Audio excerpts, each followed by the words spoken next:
is our player of the game, Jonah Perdido. Kaway ka naman, bati ka naman.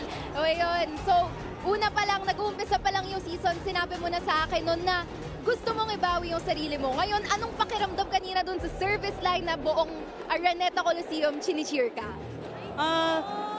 Sobrang saya ko po na nag-cheer po sila lahat sa amin and para po to sa kanila. Ayan, salamat Jonah. Ngayon nagpapasok kayo sa Final Four at syempre, maganda ang pasok nyo dahil nanalo kayo for today. Do you feel any pressure right now? Meron pressure pero lalabanan ko and kailangan pa namin magtrabaho sa training.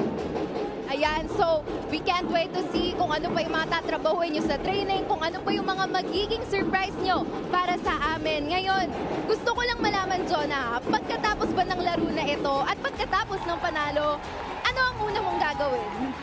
Ang una ko pong gagawin is kumain kasi gutom na po ako. And Ngayon, Jonah, pwede mo nang batiin kung sino ba ang mga gusto mong batiin. hello po, binabati ko po yung family ko sa Tagum City. Nanonood sila ngayon. And yung coaches, teammates ko, binabati ko po sila.